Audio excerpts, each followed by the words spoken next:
Hallo und willkommen. Ich bin Meister Lenze and you're watching Get Germanized. Me and my friend Sergio went to visit the city of Lübeck in Schleßwig-Holstein, northern Germany. The whole city of Lübeck has a very maritime vibe and is one of the major ports of Germany. But not only that, it is also listed as a UNESCO World Heritage Site and in 2015 had a population of 218,523 people. On our trip to Lübeck, we went on a sightseeing tour through the city and also inside the Holston Gate, the Holston Tor, one of Lübeck's most famous landmarks. In this video you will learn about the history of the city and more.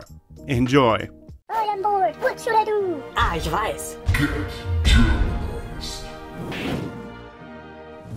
On our way to the Holston Gate, we went to the bridges of statues, also called the Puppenbrücke in German, which means the Puppets Bridge. It is the former outer bridge in front of the second town gate of the Holston Gate complex. The bridge is artificial stone replicas and vases of Dietrich Jürgen Boy's original sandstone sculptures from 1774 to 1776, standing on either side of the bridge, were integrated into the newly constructed bridge from 1907. Lübeck's geographical situation at the center of Northern Europe's overland routes and waterways predestined it to become the center of international trade. All varieties of goods were carried from the Baltic area via Lübeck to the west and south of Europe, and goods from those regions were brought to the markets of the north and east on return. Its central position gave Lübeck a wealth and political prominence which lasted from the Middle Ages to early modern times. Lübeck became the foremost city queen of the Hanseatic League.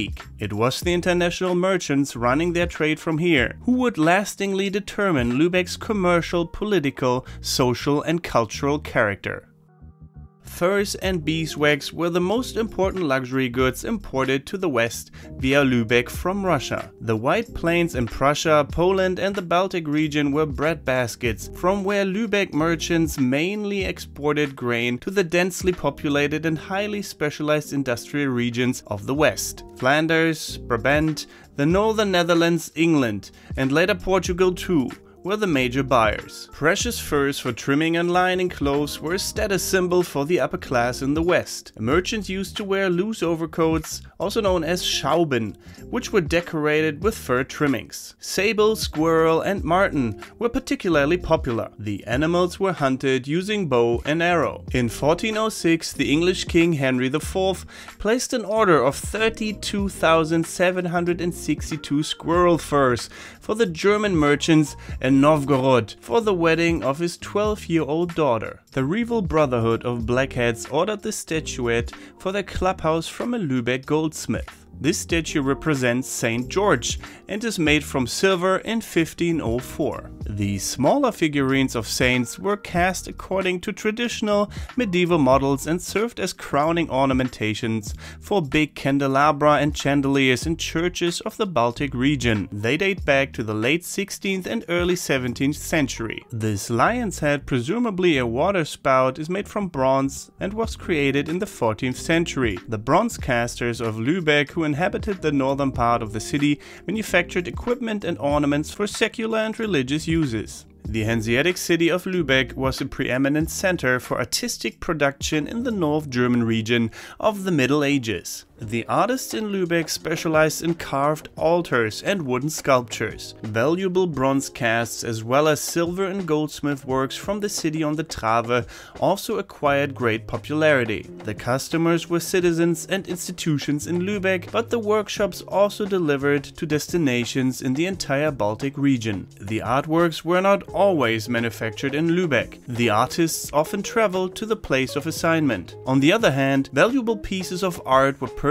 in the West. Dutch paintings and sculptures made of chalk sandstone, a material not found in this region. A decisive shift changed the trading methods in the 13th century. The advance of manuscript culture and bookkeeping allowed the long-distance merchant to conduct his business from the Skrivekammer, or writing chamber at home. He no longer had to personally accompany his goods, so that he could conduct several transactions in different places at the same time from his counting house. In 1262, the city council founded its own school, the St. Jacobi or St. James City School in the north of Lübeck. Education was no longer merely in the hands of the church. Although it was also a Latin school like the cathedral school, its focus was on the future duties of boys as merchants and aldermen. Around 1450, Bruges, also known as Brügge in German, was the major marketplace in Europe north of the Alps. This was due to the wool cloth manufactured in Bruges and exported from there. Spices, silk and brocades from the Mediterranean region were also traded in Bruges. Lübeck merchants bought metal goods from the Meuse area for export to the Baltic countries. The city of Dinant had monopoly of brass manufacture well into the 14th century. For this reason, the brass objects were called denanderies. Lübeck and the Baltic Hanseatic cities paid with furs, wax, grain, wood, tar, pitch and potash. Luxury goods played a special role in Lübeck's overseas trade. The countries in the west purchased natural products such as furs and beeswax from the east. In exchange, Lübeck merchants traded valuable finished products from the west in the east and north, for instance cloth, armors, weapons, wine and ceramics. Wine was one of Lübeck's major commodities. French and Portuguese wines were purchased. The most elegant and demanded wine, however, was white wine from the Rhineland. In Lübeck, the wine was stored in the wine cellar of the town hall of Lübeck, inspected and assessed, and either intended for consumption in the city or traded in the vicinity or in the east. The marshy ground on which the Holston Gate is built posed quite a few problems during construction works. The master builder Hinrich Helmstede had to heap up soil under the two towers on top of a 6-meter thick layer of bog and peat and install a raft foundation in a depth of 3.4 to 3.5 meters. This foundation probably rested on strong piles, which were driven close to each other in the ground. The uneven slanting of the towers is due to the fact there is no structural connection whatsoever between the two foundations of the gate, for example in the area of the passage. Not only does the Holston Gate sag towards the west, the two towers also slanted toward each other. Already during ongoing constructions, the master builder therefore had to compensate by corrections in the top floors of the towers. The sagging increased over the centuries. Not before 1934 was it possible to successfully stabilize the building. Even today, plumb bob measurements are taken. Before Lübeck joined the German customs union, the Zollverein, in 1868, custom duties for merchandise were due at the city borders. At that time, people also had to pay a fee for using the Holston Bridge, even pedestrians. The text on the receipt reads as follows: "The holder of this paper has paid customs for using streets and bridges. 5 Pfennig barefooted, 20 Pfennig if wearing shoes." The field side of the outer Holston Gate, which was completed in 1585, was highly representative and richly decorated. Designed in the Renaissance style, it was one of the most modern buildings in Lübeck at the time. The large Lübeck crest with a heraldic double eagle in the middle of the facade emphasized the Hanseatic city's claim to power. The marzipan manufacturer Niederegger selected Lübeck's landmark, the Holston Gate, as a corporate logo in 1901. The illustrator Alfred Marlau developed this trademark for Niederegger in 1928. In order to form the Holston Gate from marzipan, so-called molds are still used today for casting the marzipan. This is a model showing the gate from the city side, with a station on the right-hand side. Hermann Eidenbenz designed the 50 D-Mark banknote of the Deutsche Bundesbank, valid from 1960 to 1990 in 1958. On the bill, the towers of the Holston Gate are represented perpendicular rather than sagging. The banknote considerably increased the popularity of the Holston Gate and at the same time indirectly promoted the old Hanseatic city. During the big inflation in the early 1920s,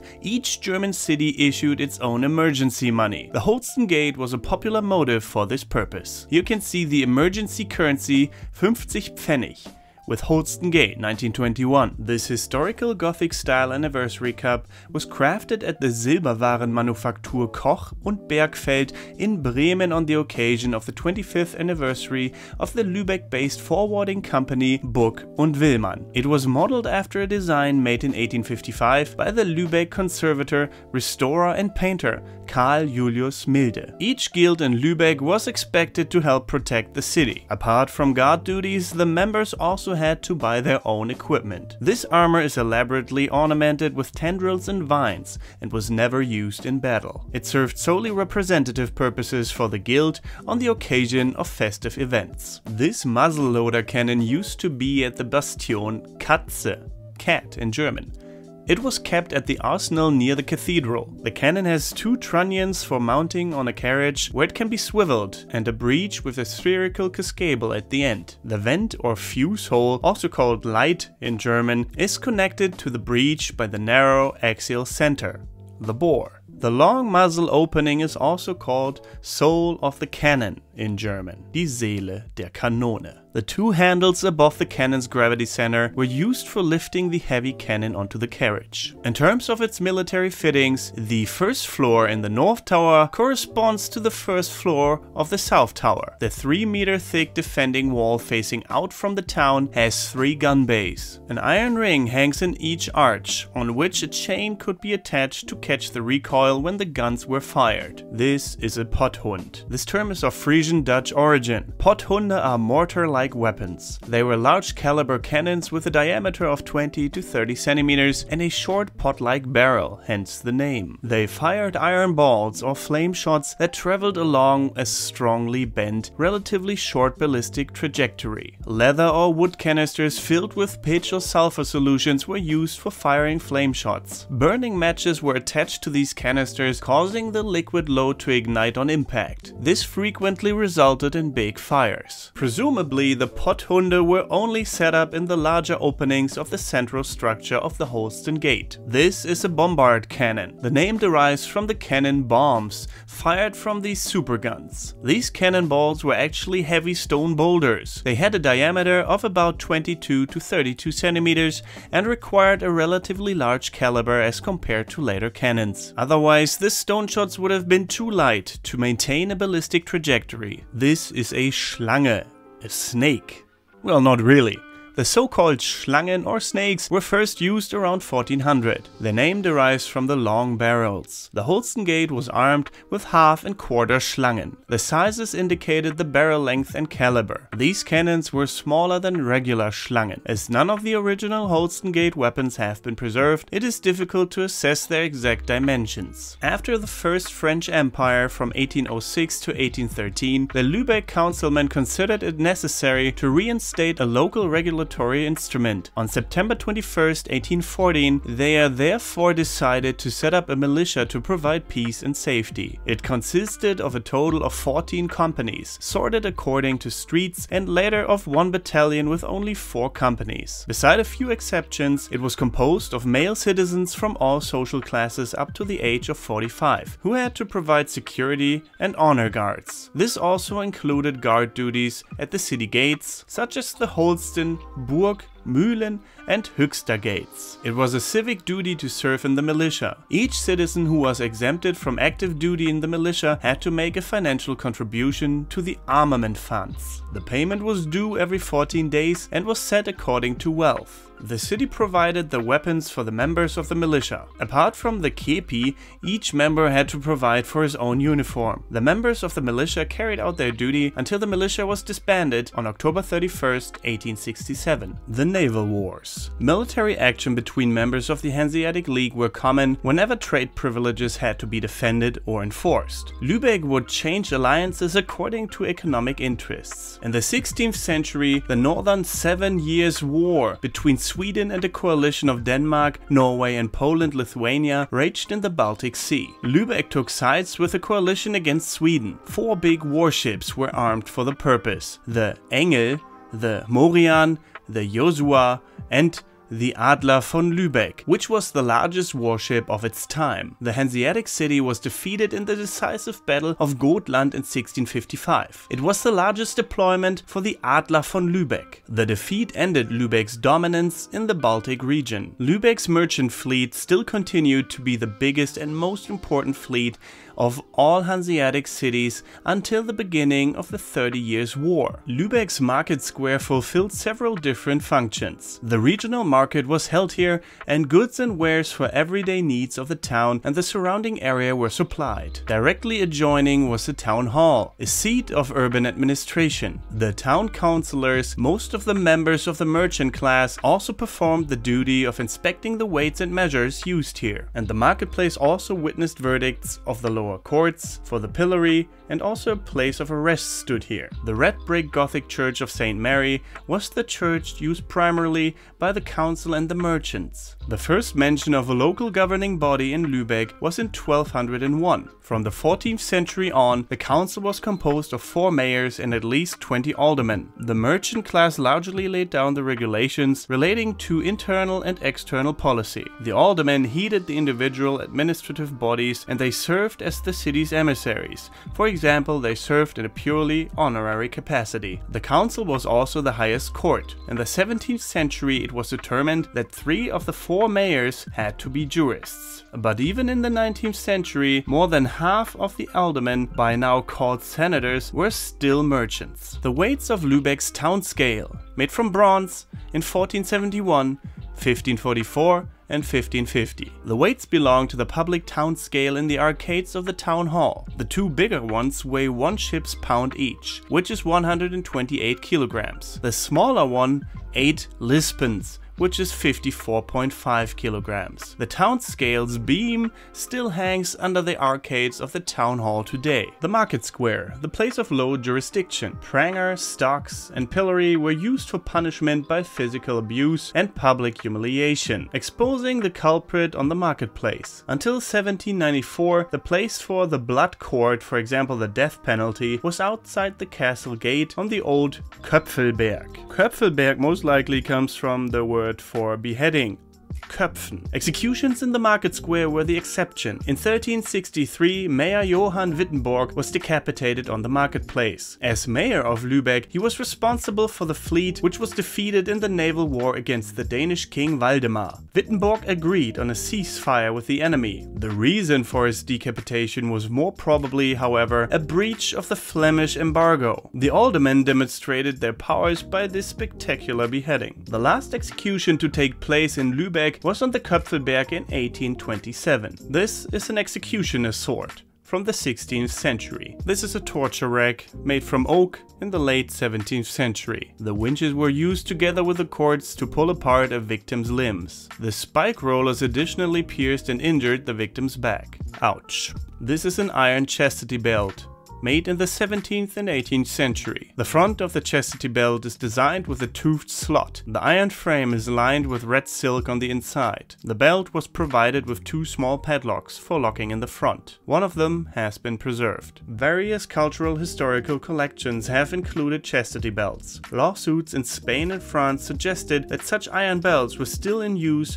until as late as the end of the 19th century. I hope you enjoyed this video about Lübeck and learned something. If you did, leave a like, subscribe, follow me on my social media, the links can be found in the video description, and well, consider supporting me on patreon.com/getgermanized because you are the sponsors of my videos most of the time. Thank you very much for making this possible, and apart from that, thank you very much for watching. Don't forget to get Germanized. Goodbye and auf Wiedersehen.